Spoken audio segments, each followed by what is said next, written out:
ce temps-là, Jésus regagna en barque l'autre rive, et une grande foule s'assembla autour de lui. Il était au bord de la mer. Arrive un des chefs de synagogue nommé Jaïr. Voyant Jésus, il tombe à ses pieds et le supplie instamment. Ma fille, encore si jeune et à la dernière extrémité, viens lui imposer les mains pour qu'elle soit sauvée et qu'elle vive. Jésus partit avec lui et la foule qui le suivait était si nombreuse qu'elle l'écrasait. Or, une femme qui avait des pertes de sang depuis 12 ans, elle avait beaucoup souffert du traitement de nombreux médecins et elle avait dépensé tous ses biens sans avoir la moindre amélioration. Au contraire, son état avait plutôt empiré. Cette femme donc, ayant appris ce qu'on disait de Jésus, vint par derrière dans la foule et toucha son vêtement. Elle se disait en effet, si je parviens à toucher seulement son vêtement, je serai sauvée. À l'instant, l'hémorragie s'arrêta et elle ressentit dans son corps qu'elle était guérie de son mal. Aussitôt, Jésus se rendit compte qu'une force était sortie de lui. Il se retourna dans la foule et il demandait « Qui a touché mes vêtements ?» Ses disciples lui répondirent « Tu vois bien que la foule t'écrase et tu demandes qui m'a touché. » Mais lui regardait tout autour pour voir celle qui avait fait cela. Alors la femme, saisie de crainte et toute tremblante, sachant ce qui lui était arrivé, vint se jeter à ses pieds et lui dit toute la vérité. Jésus lui dit alors, ma fille, ta foi t'a sauvée. Va en paix et sois guérie de ton mal. Comme il parlait encore, des gens arrivent de la maison de Jaïr, le chef de synagogue, pour dire à celui-ci, ta fille vient de mourir, à quoi bon déranger le maître? Jésus, supprenant ce mot, dit au chef de synagogue, ne crains pas, crois seulement. Il ne laissa personne l'accompagner, sauf Pierre, Jacques et Jean, le frère de Jacques. Ils arrivent à la maison du chef de synagogue. Jésus voit l'agitation et des gens qui pleurent et poussent de grands cris. Il entre et leur dit, pourquoi cette agitation et ces pleurs? L'enfant n'est pas morte, elle dort. Mais on se moquait de lui.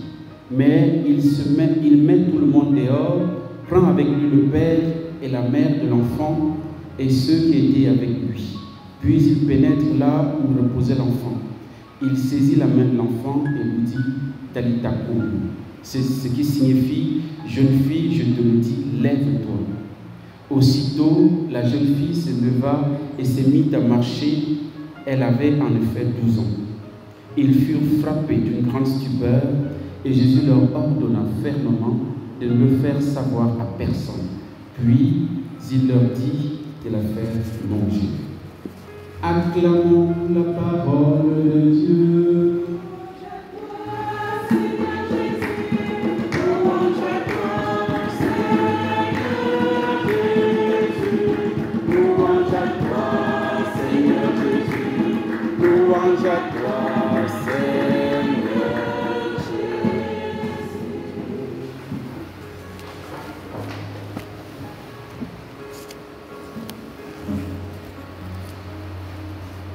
Je vais m'arrêter sur l'évangile qui est hyper riche, déjà riche en longueur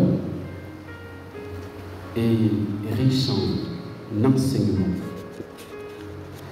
C'est un évangile qui nous présente des choses assez, je dirais, bizarres, insolites. Pourquoi? Parce que d'abord,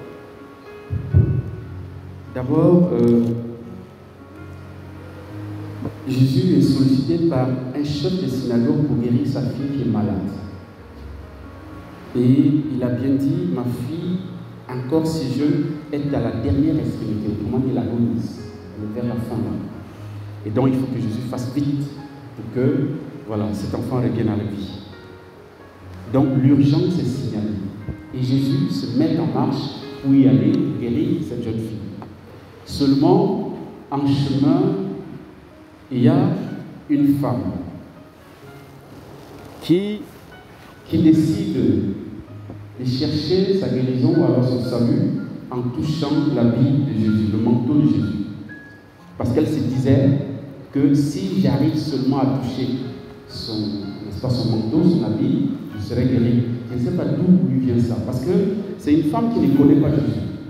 Elle a entendu dire, cette femme donc ayant appris ce qu'on disait de Jésus. En fait, c'est un Congo ça. Elle a entendu le Congo ça de Jésus. Elle s'est dit, mais si l'homme là, d'après ce qu'on raconte, il guérit beaucoup de gens, il chasse les démons, il guérit les paralytiques et tout, mais ça veut dire que je peux avoir mon salut à partir de lui, grâce à lui. Donc elle ne connaissait pas Jésus.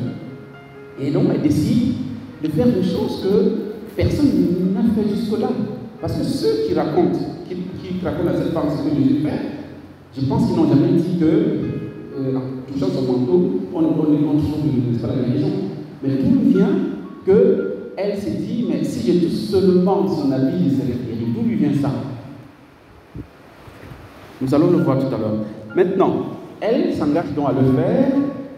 Et vous savez que l'une des raisons qui motive cette femme à toucher Jésus seulement par derrière, à toucher son habit, c'est parce que, à cause de sa maladie, cette femme est, j'ai envie de dire, doublement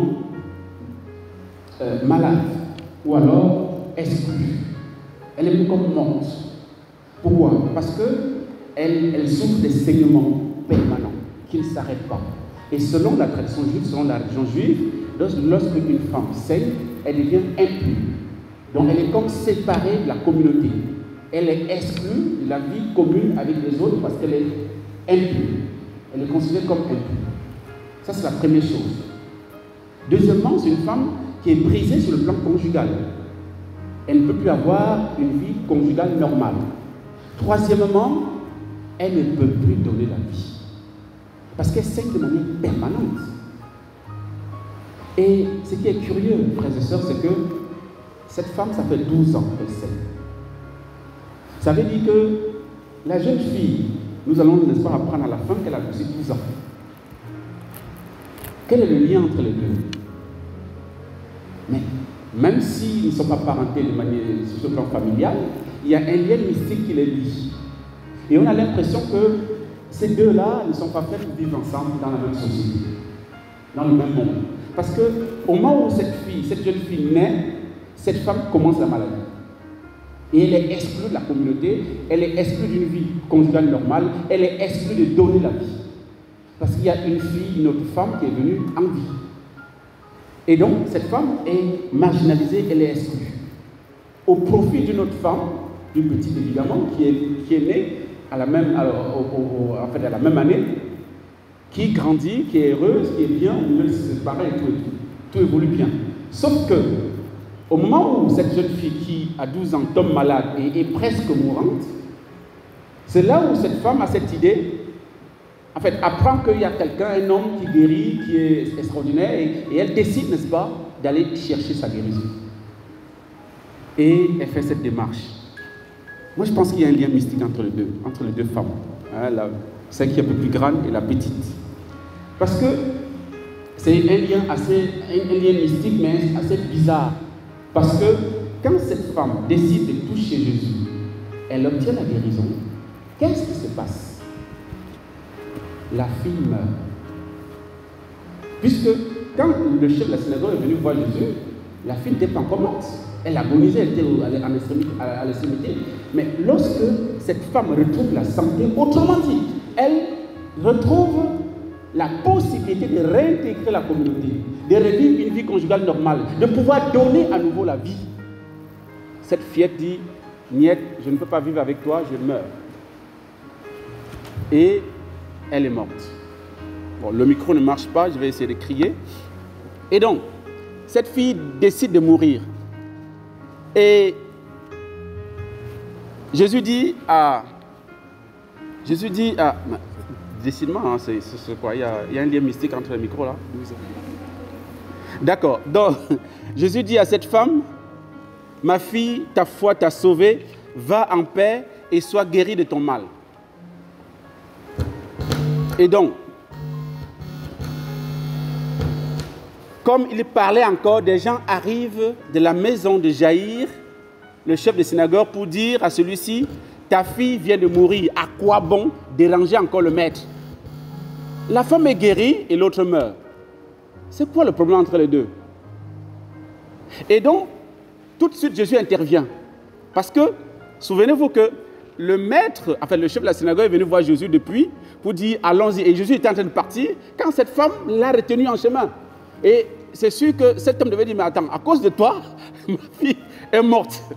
Si tu ne l'avais pas retenue, ma fille, n'est-ce pas, devait être sauvée. Mais maintenant qu'elle est morte, il faut qu'on en découvre. En fait, il pouvait chercher à se venger. En fait, j'imagine. Hein? Mais Jésus, tout de suite, ayant surpris ces paroles, dit à cet homme, à ce chef de la synagogue, ne crains pas, crois seulement. Autrement dit, rentre dans la démarche de la foi comme cette femme est rentrée et elle a obtenu sa guérison. Crois seulement. Et vous savez bien que la foi des parents est là pour permettre aux enfants de grandir aussi chrétiennement, d'être éduqués chrétiennement. C'est pourquoi on baptise les enfants. Parce qu'on baptise les enfants non pas sur la base de leur foi, mais sur la base de la foi des parents. Amen. Et donc, Jésus dit, ne te fâche pas, ne crains pas, c'est pas grave, on va gérer ça. Et Jésus arrive donc dans cette maison, il prend la main de cette fille, il la ramène à la vie. Jésus fait plusieurs choses à la fois à travers ces deux actions. D'abord, la première action, la guérison de cette femme, elle s'est faite comme à l'insu du Christ. Jésus a guéri cette femme à son insu, je peux dire.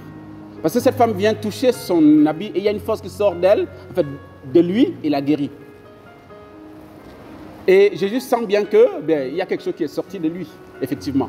Et cette force-là, c'est le Saint-Esprit, frères et sœurs. Et cette force-là qui permet à cette femme de pouvoir avoir cette audace et cette idée qui est bizarre de toucher seulement le manteau de Jésus. D'où lui vient cette idée? Ça vient du Saint-Esprit. Dieu l'a précédé dans sa démarche. Et c'est pourquoi elle peut oser faire cela. Et elle est exaucée. Et ce qui prouve encore que c'est le Saint-Esprit, c'est que dans sa prière, elle dit si je touche le manteau, si je touche seulement son manteau, elle ne dit pas je serai guérie. Je serai sauvé. C'est bizarre pour quelqu'un qui veut guérir, mais qui formule la prière disant que je veux plutôt le salut au lieu de la guérison. C'est la preuve que c'est le Saint-Esprit qui est à l'œuvre et qui lui permet de comprendre que de faire sa prière en formulant l'essentiel qu'elle doit demander à Jésus. L'essentiel, c'est le salut. Jésus est venu pour notre salut. Et la guérison physique n'est que le supplément, n'est qu'un surcroît de salut dans notre vie. Ce qui est premier, c'est notre salut. Et c'est pourquoi il va dire à ses pères, n'est-ce pas, de la fille, crois seulement. Autrement dit, n'enlève pas ton regard vers moi. Continue de me regarder. Qu'elle soit vivante ou morte, ne baisse jamais ton regard sur moi. Fixe-moi. Et c'est ça la foi. La foi, c'est voir Dieu dans l'invisible. Et Jésus va réconcilier enfin cette femme et cette fille qui ont décidé de ne pas vivre ensemble. En fait, surtout la fille, elle avait dit qu'elle ne peut pas venir dans le monde et vivre dans la même communauté avec cette femme. Il fallait qu'elle soit exclue. Maintenant, quand la femme réintègre, elle meurt. Jésus dit non, reviens à la vie, ma petite. Tu vas vivre avec elle. Jésus vient nous guérir dans nos fondements mystiques et autres, et occultes. Parce que je me dis, il y avait certainement un lien entre les deux. Un lien bizarre, un lien qui faisait que l'une ne pouvait pas vivre à côté de l'autre. Désormais, grâce au Christ, c'est possible. Demandons au cours de cette Eucharistie à Jésus de venir guérir aussi nos divisions. Que le Seigneur vienne combler les abîmes qui nous séparent les uns aux autres. Qu'il vienne visiter nos familles pour les réconcilier. Les liens mystiques, occultes qui existent, n'est-ce pas, dans nos familles, que le Seigneur, en cette Eucharistie, les comble par sa miséricorde, par son sang. Et Jésus, vous savez, comme la femme a touché Jésus, Jésus a guéri cette fille en la touchant.